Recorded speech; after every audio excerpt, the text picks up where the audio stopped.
third big Rajouri attack in 2023.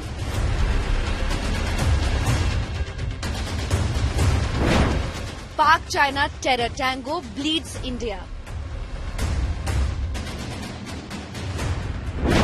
4 brave hearts killed in action, 3 left injured.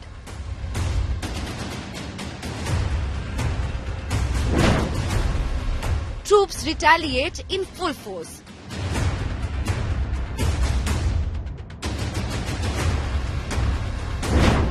Jaish proxy claims responsibility of attack.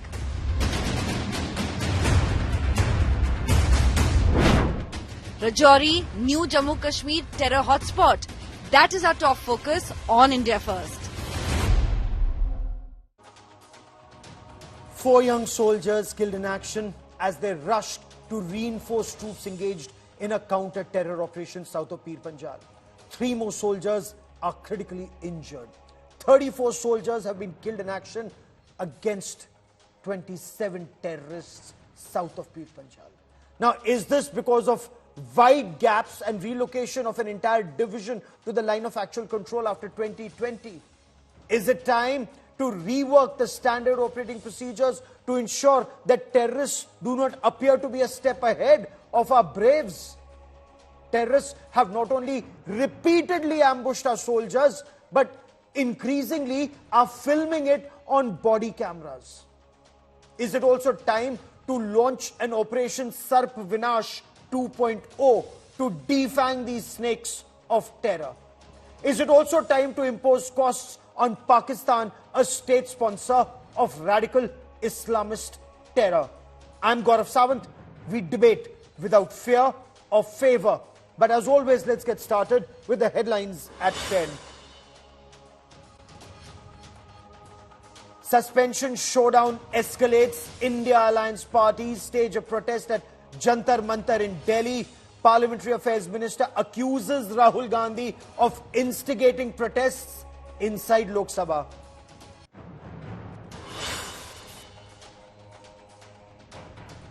Opposition parties target the Narendra Modi government after the Rajouri terror attack.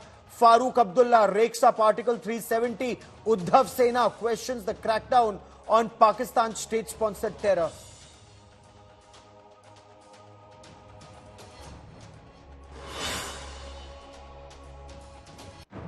Olympian Bajrang Punia returns his Padma Shri in protest against the newly elected wrestling body chief. Punia writes to Prime Minister Narendra Modi, says Betis are being forced to quit the sport. Priyanka Gandhi Vadra meets Sakshi Malik. 640 new COVID infections reported in India. 22 cases of the new COVID variant JN.1 detected so far.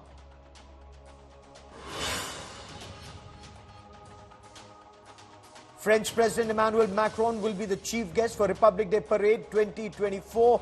Macron says he'll be there to celebrate with his dear friend Narendra Modi.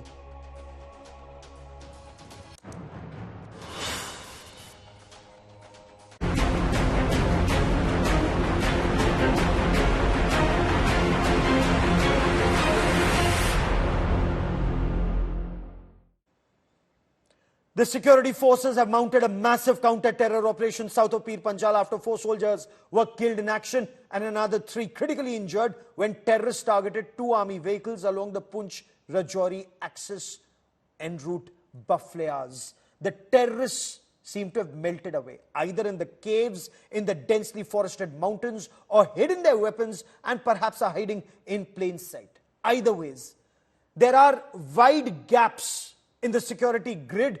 And is that a major reason for these repeated targeting of security forces? And are China and Pakistan operating in tandem to weaken India, not just along the line of actual control, but also the line of control?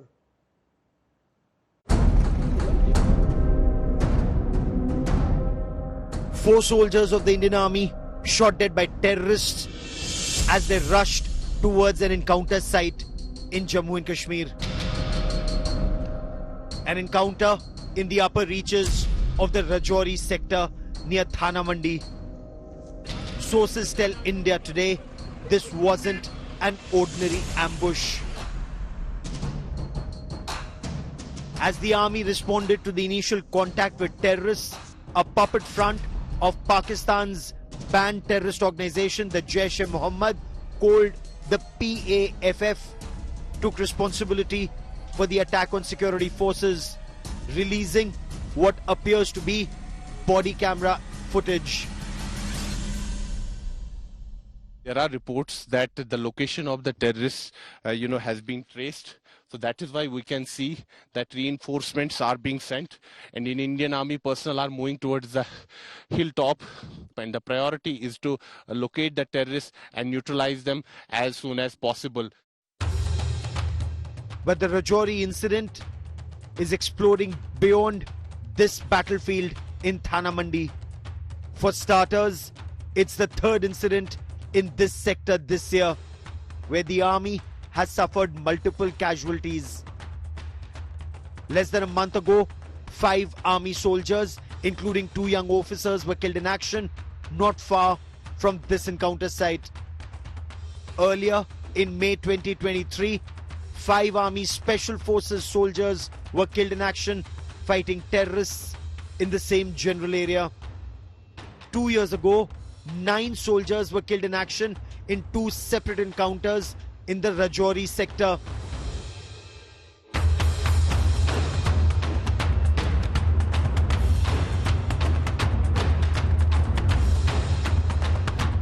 A clear pattern has emerged. Despite overall levels of terror coming down across Jammu and Kashmir after the abrogation of Article 370, the Punch-Rajouri sector remain ablaze with high casualty incidents. And this is where the story escalates. Top defense sources have told India Today that both Pakistan and China have been actively cooperating to trigger a new wave of terrorism in Jammu and Kashmir. The aim is to put pressure on the Indian Army to withdraw troops from the Eastern Ladakh sector and redeploy forces south of Pir Panjal. The reason? In 2020, when the India-China standoff began in Eastern Ladakh as part of the effort to bolster force levels at the friction points, including near Galwan, the army had pulled out units of the Rajouri Punch area and redeployed the uniform force in Ladakh. This created a major force gap in this area, providing a clear opportunity for the China-Pakistan nexus to reactivate terror south of Pir Panjal. While China gains from pressure on the Indian Army to possibly consider redeployment of troops from Ladakh to Punch and Rajouri, the Pakistan Army gets to drum up emotions in view of elections around the corner in Pakistan. With Sunil Ji Bhatt in the Rajouri sector and Manjeet Singh Negi in Delhi. Bureau Report, India Today.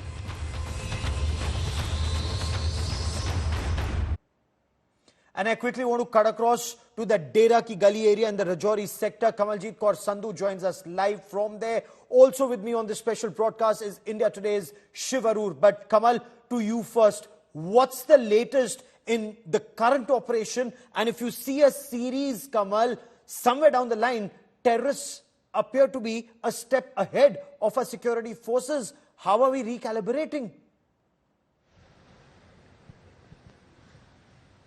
In the past 26 months, there have been 8 major terror strikes and over 30 soldiers have been killed in action. Now, this is a concerning trend, especially because it's all happening in Rajouri Punch region.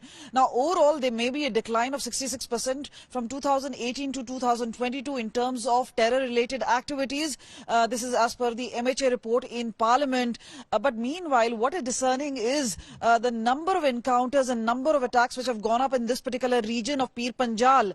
The the challenge is obviously coming in from a particular module, which may be called as the Ghaznavi or the PAF, but we've been told it is the same particular module, and they go into hibernation after carrying out an attack. And the fact that there is a high number of casualty as far as security forces, especially the Indian Army, is concerned, there is obviously a dire need for change in strategy. Now, there is an ambush-like strategy which was utilized even as there was an operation going on in Thana Mandi in Rajouri area. We've been told that despite having pressed drones and the dog squads, there were also few people who've been picked up for questioning. There is obviously a lot of pressure on the Indian Army to ensure that these particular terrorists are neutralized. But remember, the terrains are so difficult. There is a thick green foliage. There are natural cave-like cavities. This is where the terrorists know their hideouts. They're obviously also getting logistical as well as local support, and that is where they have been carrying out these particular terror activities, which seems to be an act. But remember, this is also a Gujar population which is very pro-India, which is very, which has been very supportive of all the activities done by the Indian Army. So at this point of time, to operate in such an area where they're looking at information which could have been leaked about not just this two convoy, whether it was a spotter, whether it was information, all this now needs to be looked into, and obviously what is required is perhaps a change of strategy. There are many defense experts who would have much more to say on this, but clearly a big challenge for security forces. It indeed is, and the fact that we've lost more than 30 soldiers in the past year plus is an indicator that the terrorists somehow happen to be one step ahead. Shiv, is it then time to launch an Operation Sarp Vinash 2.0? Look at somehow to bring the civilians out of some of that area, even if it's for some time, and then go after these terrorists, all guns blazing? A multiplicity of factors, as you well know. A possible thinning out of troops in some sectors, not necessarily just in Rajouri or Poonch, could be one of the reasons why certain perceived gaps are being used, or, the patrolling gaps may have been manipulated by, border action teams from the Pakistan side. But apart from that, south of the Pir Panjal range, the level of violence, the number of infiltrations, the number of encounters that have taken place, completely fly in the face of a drop in violence levels in every other part of Jammu and Kashmir, including places, like Sopore, Pulwama and other places which usually see a lot of encounters. Post the abrogation of Article 370, the Rajouri Poonch sector has stood out as, a very troubling flashpoint. Post 2020, after the standoff in Ladakh began, it's become even more pronounced. So in 2021, 9 army men killed in action in 2 separate encounters. This year alone, 3 separate incidents in which so far 14 people have been killed in action across 3 separate encounters and incidents is something that simply cannot be ignored. Now, whether this requires a Sarp Vinash type operation, a proactive, multi-pronged operation, and you actually reported it, Gaurav, in 2003 in this very sector, in Rajouri or Poonch, where 65 terrorists had been identified in difficult, hiding places that are pretty much a feature of this high altitude sector near the line of control, and to actually go on the front foot, not be defensive, but hunt them. The hunt for snakes, the destruction of snakes, that's what Sarp Vinash means. Is this what the order of the day really is? We'll have to actually wait and see. But one thing is very clear, as far as Rajouri and Poonch are concerned, some kind of proactive operation is going to be required. This will have to move away from just the localized tactics, the retributive cycle of violence that takes place at the unit level on the line of control. Yes. This is going to require something much bigger. Whether it is a Sarp Vinash 2.0 or something even bigger than that, we'll have to wait and see. But ex-chief after ex-chief, expert after expert are all unanimous. This is going to require something that perhaps hasn't been done before. Oh, absolutely. This is way out of the ordinary, and I have, 2 of the finest voices on counter-terror operations, Lieutenant General Syed Atta Hasnain and Mr. S.P. Vaid. General Hasnain commanded the Srinagar-based Chinar Corps. Mr. Vaid was former Director General of Jammu and Kashmir Police. Both of them join me on this broadcast, and we'll continue talking to them. But before that, I want our viewers to know a little more about Operation Sarp Vinash. Gaps had been created in the security grid on either side of Pir Panjal ranges in Jammu and Kashmir in the summer of 1999 when Pakistan Army occupied the Kargil heights. Troops were then rushed from Poonch, from Rajouri, from Pulwama to Kupwara to push back the Pakistani soldiers during the Kargil war. The Pakistani terrorists then exploited these gaps in the security grid in Jammu and Kashmir. A massive 4-phase counter-terror operation was mounted in Poonch and Rajouri in 2003 called Operation Sarp Vinash, or destruction of snakes.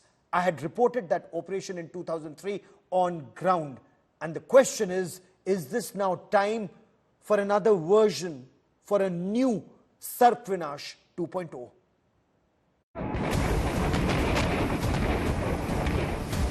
During the Kargil War of 1999, a large number of troops were pulled out of counter-terror grid in Jammu and Kashmir and pushed up on the Kargil heights to push back against the Pakistani soldiers who had infiltrated all along the Mashko Valley, Dras, Kaksar, Kargil and Batalik heights. South of Pir Panjal in early 2000, a large number of Pakistani hybrid terror teams had established their bases on the higher reaches surrounding the Poonch and Rajouri towns. There were a spate of terror strikes targeting both soldiers and civilians all along the Jammu-Poonch-Rajouri axis. The army intelligence inputs indicated the presence of more than 100 terrorists in the mountains of Hill Kaka around Poonch and Rajouri. The counter-infiltration division, Romeo Force, was tasked to draw plans to evict the Pakistani intruders.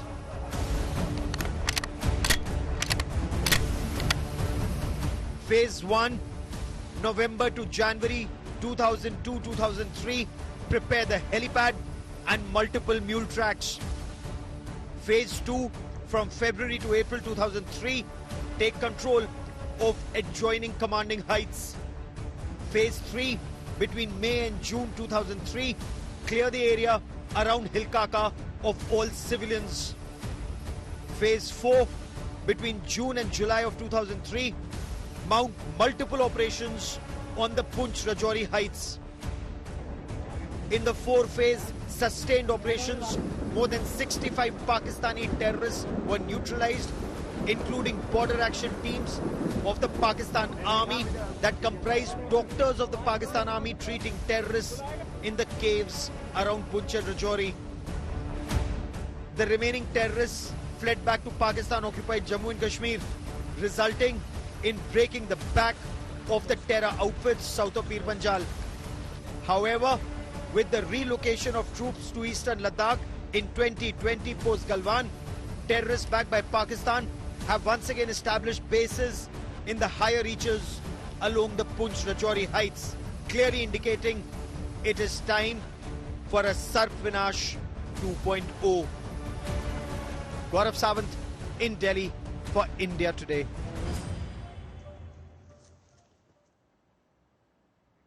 I want to bring in General Syed Ara Hasnain and Mr. S.P. Vaid into this conversation. General Hasnain, your appreciation of terrorists repeatedly targeting our security forces and succeeding. We've lost 4 terrorists just now. We've had a spate of these incidents south of Pir Panjal, sir. Gaurav, I've been following your story just now. Very well researched, extremely well projected and presented. Let me make 1 or 2 corrections. I am a military historian myself as far as Jammu and Kashmir is concerned, and I have been studying the operations since 1989, the way they have been conducted. In 1999, this area of Hill Kaka came to be occupied primarily because 25 Infantry Division had to change its orientation from the depth areas right onto the line of control because of what was happening in Kargil. There was no Romeo Force at that time.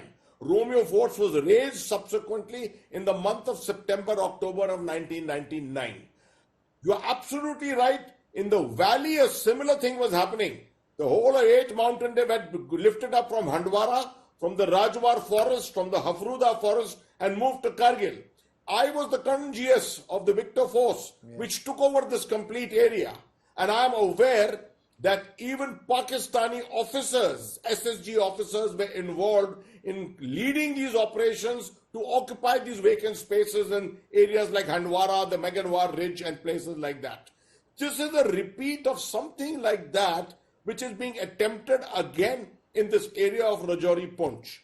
I do not go along with the assessment that because of the lifting of troops from the south of Pir Panjal to Eastern Ladakh, these gaps have been created. Okay. Those gaps have been created in the Udhampur, Riyasi area where the uniform force was deployed. Yes. There is no change in the deployment of a Romeo force here. What you definitely need is some more troops to come in here.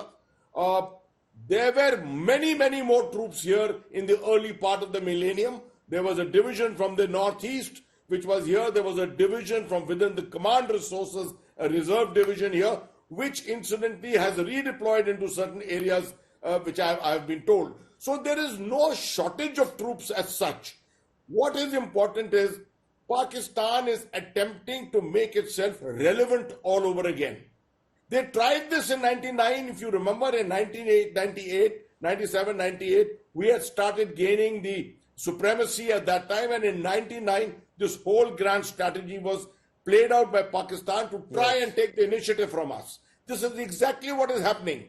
They have tried to localize it to the area of Rajouri Poonch because they don't want to bite off too much. They know what is happening in Jammu, in the Kashmir segment. They know what is happening in other parts of J&K. This is, they feel, probably a manageable with 30, 35 terrorists holed up here in difficult terrain to carry on. Or, sir, are they planning, are they preparing? If I may just add, Gaurav, yeah. Is this a firm ground? Are they preparing a firm base? Right now, shoring up their defenses in Poonch and Rajouri, and in the coming summer and spring and summer, they'll launch their attacks in the Kashmir Valley just before 2024 elections. Is that what is happening? And I want to take this to Mr. Vaid. Yes, definitely. Let me, before you take it to Mr. Vaid, let me answer and confirm what you have said is almost entirely right. Some kind of a base is being created here so that return of a militancy, return of terror into the Kashmir Valley, that is the intent ultimately.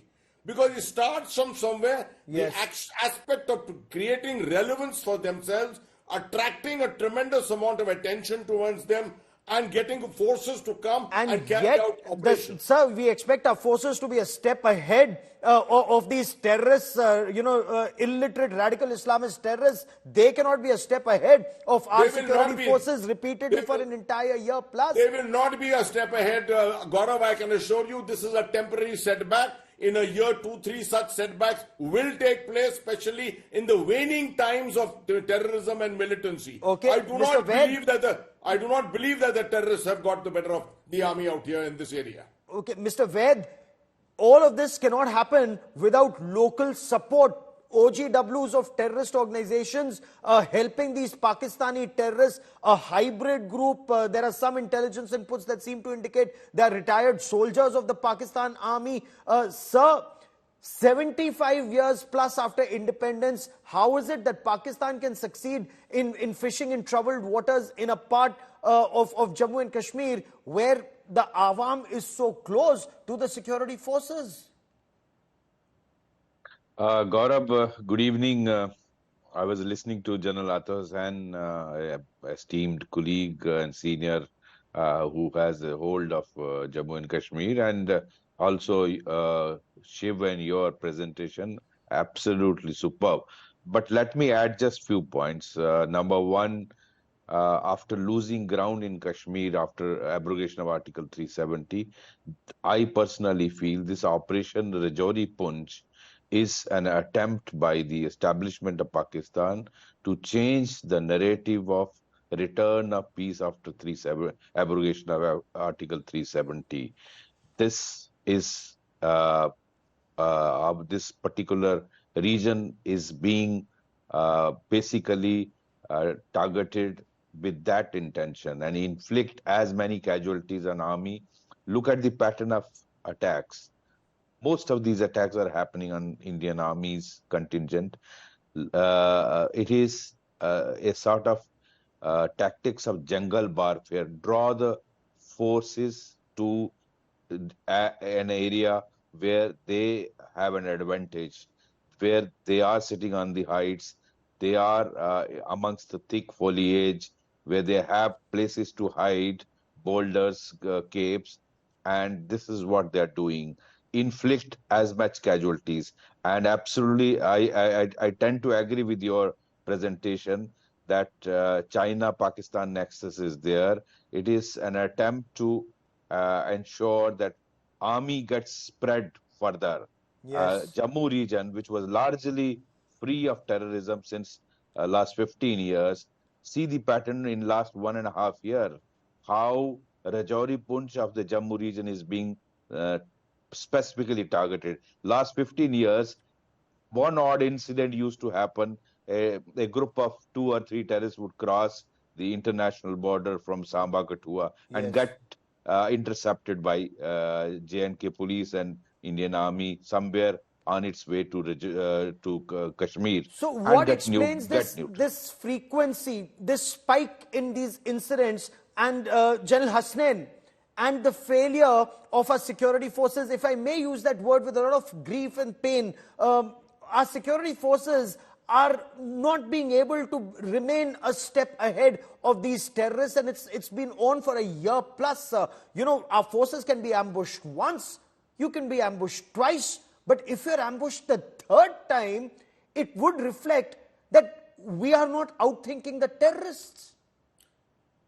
I tend to agree with Ved Saab completely that an attempt to draw them into the jungles, particularly in the rocky layer of the lower element parts of the Pir Panjal, is being made, and we are sort of getting attracted by that. You are absolutely right. I remember conducting certain operations in the Hafruda and the Rajwar forest, where a similar kind of a approach was followed by the army, and we used to invariably go in and suffer casualties. You may remember Major Sharma's famous incident in 2008, 2009, and similar such incidents which used to take place. Now, I don't want to reveal what the kind of things that we can do, but let me tell you, there are lots and lots of means. You don't have to be all the time on the move. You can be static. You can occupy certain areas. You can carry out population control measures. You need not always offer your targets to the terrorists on the other side. You need to create targets out of them. Get them to be on the move. Absolutely. Sure Smoke them out. Starve them out. There's a new leadership now coming up as far as the army is also concerned, in 16 Corps and in Northern Command, perhaps in the near future. Probably we'll look at them to come up with some more fresh thoughts and ideas, although the current leadership has done a marvelous job, there's no doubt about it. But there is definitely a need to rethink their methodologies by which some of the lower tactics, operational level is fine, but some of the lower tactics which have to be probably looked at afresh.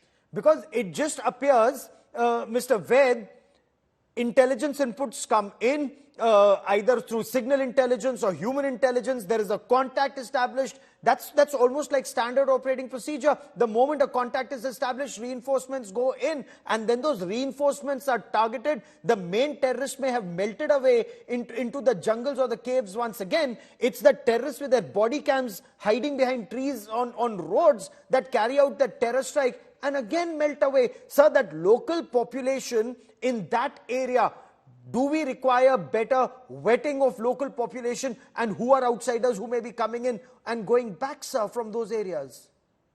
Absolutely, Gaurav. Very little intelligence is coming up. There's a lot of scope for improvement of intelligence. They are not using mobiles, even technical interception, the police is handicapped. It's much of internet-based communication with their masters in Pakistan. As far as human factor is concerned, I think there's a lot of scope in roping in local young boys. Maybe you recruit them as special police officers in police and with the army and with the operation groups. These very young boys of Rajouri, they're very brave. I've seen them fighting in Kashmir, very nationalist. Maybe some of them are helping them. After all, this group of 27 or 30 cannot survive without local sport, without Absolutely. local wherewithal. Identify those people and use local boys to dig them out of these caves. And Pakistan generals, what they have done, taken a group of 40-50 criminals, trained them, armed them with whatever M4 or whatever Their armored carbines. piercing Yes, sir. carbines, and sitting comfortably in Islamabad and watching the scene how Indian army is suffering casualties. I think we need to understand this and then counter it in a similar manner to Pakistan, and let's use local young boys who will dig them out. I'm confident Sir, of their capability. one quick question, General Hasnain, I'm running out of time on this part of the show, but one quick question. Is it your apprehension that the spring of 2024 could be really hot, not just south of Pir Panjal, but then these terrorists could just go across the Pir Panjal, get into South Kashmir, get into Central Kashmir, North Kashmir, and Kashmir could flare up just before 2024 elections? That apprehension is definitely there, Gaurav. But I'm sure 15 Corps on the other side is equally well prepared, and they have enough troops and a very good, strong grid, as you're aware. But I will answer one more question of yours, which you had raised in the initial commentary which you have given. That is the aspect of Operation Sarp Vinash 2, whether it's required or not. Well, to my mind, not at such a high level. Yes. But that was a full force level of operation. I would say a brigade level kind of an operation, and particularly in the winter when the foliage is down. I'm sure Ved Saab would agree with me that in this area, right down to the lower levels of DKG, etc., you'll find much lower foliage coming in the time of winter. Hideouts will be more available, which will be more visible, and a brigade-size operation to flush these out will probably send a sufficient kind of a force into the mountains. They may be forced to flee into Kashmir, and you will find that 15 Corps on the other side will be the ones who will be hunting these terrorists there. It's happened in 2003, and this is something that we could similarly do again. Absolutely. I'd reported that operation in 2003, and I'd be very happy to report the death of terrorists, the way our security forces hunt them down and neutralize them. General Hasnain and Mr. Ved for joining me here on this India Today special. Many thanks. Ayodhya prepares for the spectacular inauguration of the Sri Ram temple. Devotees are flocking to the historic holy city 1 month before the consecration of the Sri Ram temple. And of course, the economy is already seeing a boom. Hotels are sold out, restaurants are packed, there is no place to stay, even at dharmshalas. We bring you a ground report from the Sri Ram Janmabhoomi.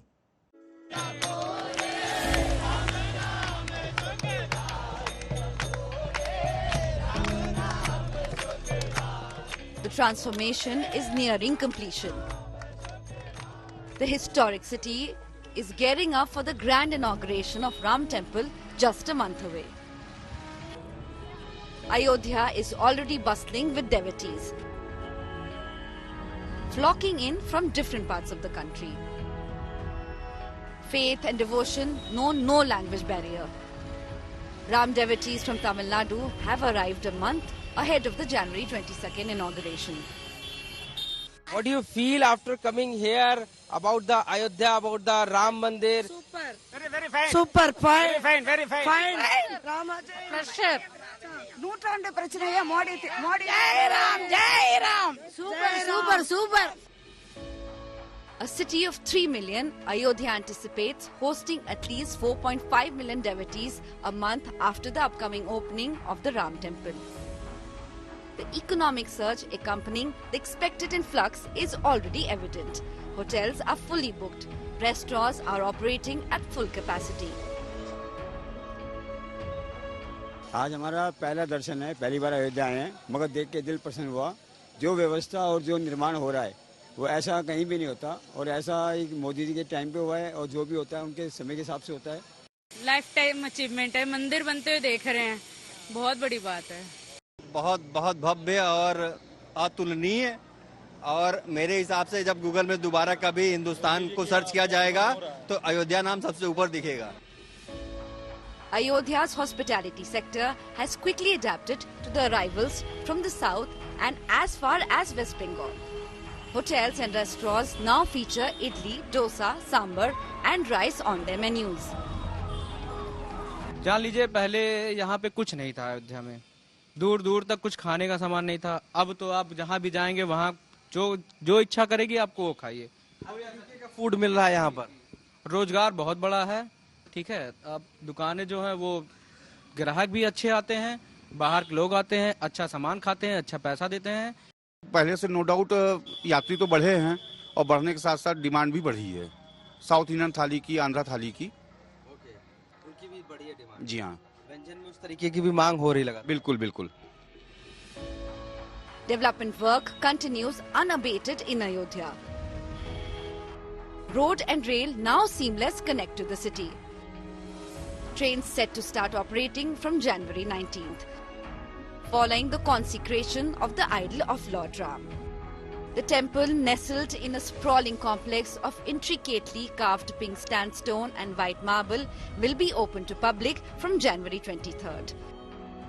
Both the central and the state governments are sparing no effort for a spectacular inauguration. On Thursday, UP Chief Minister Yogi Adityanath visited Ayodhya, engaging in prayers and overseeing security and other arrangements at the sacred site. Ayodhya poised to usher in a renaissance of faith and a surge of investments and prosperity. Bureau Report, India Today. The deadly Israel-Hamas war continues. Israel's all-out offensive along the Gaza Strip with the aim of eliminating Hamas terrorists has left Gaza in a huge and ever-increasing humanitarian crisis. With limited medical supplies and food coming in, the Palestinians are suffering. However, aid is being sent to Gaza via Egypt's Rafah border, but it isn't enough. India Today's Geeta Mohan is on ground zero at the Rafah border. She sent us this ground report. India Today is the first channel to reach Rafah crossing, the first Indian channel to be at the very place where the 2 million Palestinians living in Gaza Strip are getting their lifeline, their aid, the supplies, the humanitarian aid from. It's the Rafah crossing that between Egypt and Gaza that is still operational and is sending humanitarian aid to millions on the other side. There were a lot of trucks queued up on the other side of the road, and those trucks certainly are waiting to get their clearances to enter this very crossing to be able to provide the basic supplies that are coming from various countries to the people of Gaza. Also, with the truce and some allowance for critical patients to be moved out of Gaza and to Egypt for treatment. These are the ambulances that are lined up. They are waiting and are on standby in case there are any critical patients that need to be taken to the hospitals. This is one of those crossings which is not just a normal border crossing. It's not a crossing where people can come, show their papers and walk out or walk in anytime they want. There are stringent rules. There is one military base not so very far away from here, from where Israel monitors this crossing as well. So who enters, who exits, while is not completely under Israel's control, Israel does control or monitor who is entering and exiting the Rafah crossing, and therefore it makes life very difficult for those who live here in Gaza. Because of the attack that took place not so long ago this morning is the reason why the Rafah crossing completely bears an abandoned look. Nobody's being allowed to come. Very, very rare moment where you saw one family reunite over here right outside the Rafah crossing. Behind me, on the other side of this gate, is the Hamas is the gate that is under Hamas control and is where one enters Gaza through, but absolutely shut for security reasons.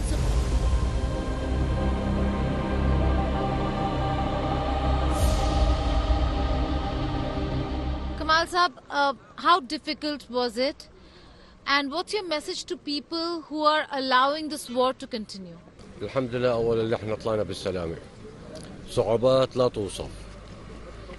He's saying very difficult. Thank God that he's already coming out. The food is very difficult. The water, the life itself inside is very difficult.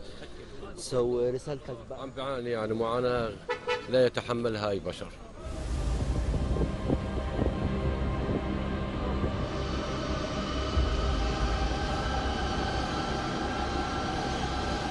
This is an India Today exclusive. India Today is the first Indian channel to reach Al Arashi, that's the airport over here, very close to Rafah in Egypt. All the humanitarian aid that comes to Rafah, to Gaza, comes here to Al Arashi airport, and from here goes to Rafah crossing and then to Gaza if Israel allows the humanitarian aid to enter.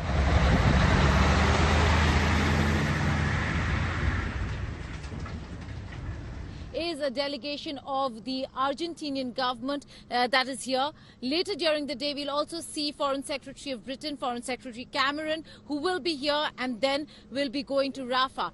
All this is happening amid the conversations and talks that are taking place between the Hamas leadership and the Egyptian leadership to ensure that there is a ceasefire yet again.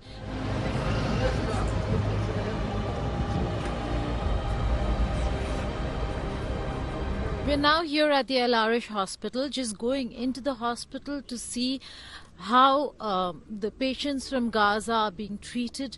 We're being told that some are very critical, massive injuries. How many of them are there younger children as well, or just the older ones? Young children,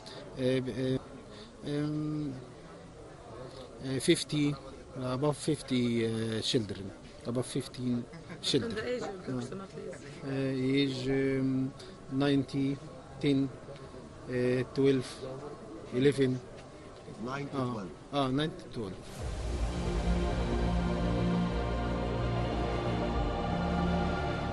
And it is quite unfortunate what is happening in Gaza, but Egypt has come to Gaza's rescue. Egypt has come to the rescue of Palestinians, and we've been told that the restrictions are from the other side.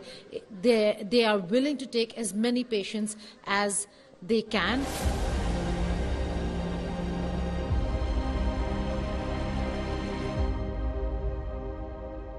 From the Rafah crossing in Egypt, this is Geeta Mohan reporting for India Today.